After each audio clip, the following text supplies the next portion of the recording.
Hello ஃப்ரெண்ட்ஸ், எல்லாருக்கும் வணக்கம். வெல்கம் பேக் டு ஆரோக்போ சேனல். இன்னைக்கு நம்ம வீடியோவில் குழந்தைங்களுக்கு வரக்கூடிய சளி இருமலை எப்படி சரி பண்ணுறதுன்னு கமெண்ட்ஸில் கேட்டிருந்தீங்க.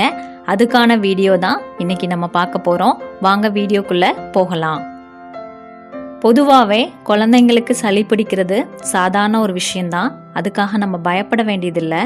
அவங்களுக்கு சளி பிடிக்கிறதுக்கு நிறைய காரணங்கள் இருக்குது. வெதர் சேஞ்ச் ஆகிறதுனால கூட சளி பிடிக்கலாம், இல்லை தண்ணி மாறுறதுனால கூட அவங்களுக்கு சளி பிடிக்கலாம். இந்த மாதிரி எந்த காரணங்கள் இருந்தாலும் அவங்களோட சளியை நம்ம வீட்டு மருந்து மூலமாக எப்படி சரி பண்ணுறதுன்னு பார்க்கலாம்.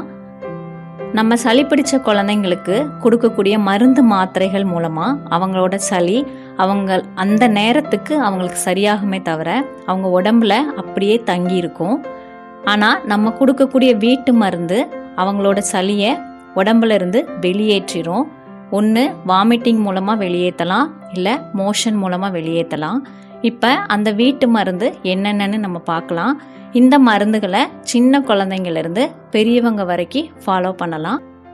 இப்போ பிறந்த குழந்தைங்கள்லேருந்து 6 மாதம் வரை உள்ள குழந்தைங்களுக்கு சளிக்கு என்ன மருந்து கொடுக்கலாம், அவங்களுக்கு சளி வராமல் எப்படி பாதுகாக்கலான்னு பார்க்கலாம். இந்த சித்திரத்தை நாட்டு மருந்து கடைகளில் கிடைக்கும். இந்த சித்திரத்தையை வாங்கி பொடி செஞ்சு வச்சுக்கோங்க. இந்த பொடியை குழந்தைங்களை குளிக்க வச்சதுக்கு அப்புறமா அவங்களோட உச்சி குழியில் வைக்கிறதுனால அவங்களுக்கு சளி வராமல் நம்ம பாதுகாக்கலாம். அடுத்ததான் ஓமம். இந்த ஓமத்தை வெறும் சட்டியில் போட்டு வறுத்து அதோட ஒரு 5-6 பல் பூண்டு போட்டு வறுத்துக்கோங்க. இந்த ரெண்டையும் ஒரு காட்டன் துணியில் போட்டு கட்டி அந்த காட்டன் துணியை குழந்தைங்க தூங்குறதுக்கு பக்கத்தில் வைக்கிறதுனால அவங்க அதை ஸ்மெல் பண்ணும்போது அவங்களுக்கு சளியிலிருந்து ஈஸியாக ரிலீஃப் கிடைக்கும். அடுத்ததாக தேங்காய் எண்ணெய், பச்சை கற்பூரம், ஓமம் இந்த மூணையும் வச்சு ஒரு எண்ணெய் ரெடி பண்ணிக்கலாம். முதல்ல தேங்காய் எண்ணெயை சூடு பண்ணிக்கோங்க. அந்த தேங்காய் எண்ணெயோட கொஞ்சம் பச்சை கற்பூரம் அதோட கொஞ்சம் ஓமம் சேர்த்து ஒரு எண்ணெய் ரெடி பண்ணிக்கலாம். இந்த எண்ணெயை நீங்கள் குழந்தைங்களுக்கு அவங்களோட கழுத்து, அவங்களோட நெஞ்சு, அதுக்கப்புறமா முதுகு இந்த இதில் தடவுறதுனால குழந்தைங்களுக்கு ஈஸியாக சளியிலிருந்து ரிலீஃப் கிடைக்கும். அது மட்டும் இல்லாமல் அவங்க தூங்கக்கூடிய ரூமில் நீங்கள் இந்த எண்ணெயை வைக்கிறதுனால அதோட ஸ்மெல் அவங்களுக்கு ஸ்ப்ரெட் ஆகிறதுனாலையும் குழந்தைங்களுக்கு ஈஸியாக சளியிலிருந்து ரிலீஃப் கிடைக்கும். அடுத்தது 6 மாதத்துலேருந்து 1 வயசு வரை உள்ள குழந்தைங்களுக்கு என்னென்ன மருந்துகள் கொடுக்கலான்னு பார்க்கலாம். ஒரு பல் பூண்டு எடுத்துக்கோங்க.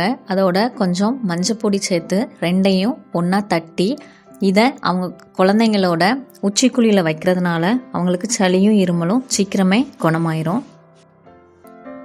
அடுத்ததாக நம்ம முன்னாடி சொன்ன அந்த தேங்காய் எண்ணெய், பச்சை கற்பூரம், ஓமம் இந்த 3 கலந்த எண்ணெயை குழந்தைங்களுக்கு தேய்க்கிறதுனாலையும் அவங்க சளி இருமல் அவங்களுக்கு குணமாயிரும். சளி பிடிச்சாலே குழந்தைங்கள குளிக்க வைக்க வேண்டாம் அப்படின்னு நினைக்காதீங்க. தாராளமாக நீங்கள் குளிக்க வைக்கலாம். ஆனால் அவங்க குளிக்கிற தண்ணியில் நீங்கள் கொஞ்சம் ஓமம் எடுத்து அதை ஒரு காட்டன் துணியில் போட்டு கட்டி அந்த ஓமத்தை அந்த கட்டின துணியை நீங்கள் குழந்தைங்க குளிக்கிற தண்ணியில் போட்டுட்டு ஒரு 10 நிமிஷம் கழித்து குளிக்க ஊற்றும் போது அந்த ஓமத்தோட சாறு அந்த தண்ணியில் இறங்கி அவங்களுக்கு சளி இருமல்ல இருந்து நல்ல ரிலீஃப் கிடைக்கும். அடுத்தது 1 இயருக்கு மேலே உள்ள குழந்தைங்களுக்கு சளிக்கு என்ன மருந்து கொடுக்கலான்னு பார்க்கலாம். ஓமவல்லி இலை எடுத்துக்கோங்க. இதை கற்பூரவல்லி இலைன்னு சொல்லுவாங்க. இந்த ஓமவல்லி இலையோட சாறு எடுத்து கொஞ்சமாக தேன் கலந்து நீங்கள் குழந்தைங்களுக்கு குடிக்க கொடுக்கலாம். இதனால் சளி இருமல் அவங்களுக்கு ஈஸியாகவே வெளியேறிடும். தேன் ஒரு நல்ல ஆன்டிபயாட்டிக். அடுத்தது அதிமதுரப்பட்டை எடுத்துக்கோங்க. இந்த அதிமதுரப்பட்டை நாட்டு மருந்து கடைகளில் கிடைக்கும். இந்த அதிமதுரப்பட்டையை பொடி செஞ்சு 1 கிளாஸ் தண்ணியை கொதிக்க வச்சு அதோட இந்த பொடியை கொஞ்சமாக போட்டு 1/2 கிளாஸ் ஆனதும் குழந்தைங்களுக்கு குடிக்க கொடுக்கலாம். அவங்களுக்கு தொண்டை வலி, இருமல் எல்லாமே இதனால் சரியாயிரும். அடுத்தது 2 வயசு குழந்தைங்கள்லேருந்து பெரியவங்க வரைக்கும் நீங்கள் இந்த மருந்தெல்லாம் ஃபாலோ பண்ணலாம். என்னென்ன மருந்துகள்னு பார்க்கலாம். முதல் டிப்ஸு, 2 கிளாஸ் தண்ணி கொதிக்க வச்சுக்கோங்க.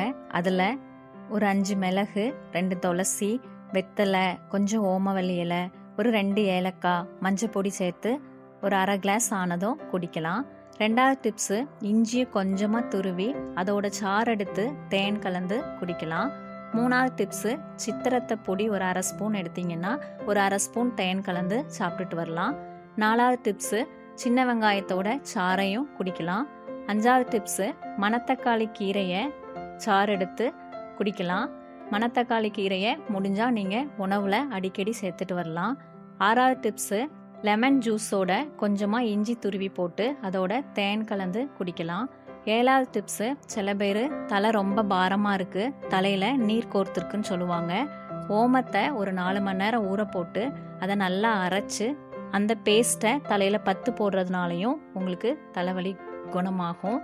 இந்த டிப்ஸ் எல்லாம் ட்ரை பண்ணுங்கள். எப்படி இருந்ததுன்னு கமெண்ட்ஸில் சொல்லுங்கள். உங்களுக்கு பிடிச்சிருந்தா நம்ம சேனலை சப்ஸ்கிரைப் பண்ணுங்கள், லைக் பண்ணுங்கள், ஷேர் பண்ணுங்கள்.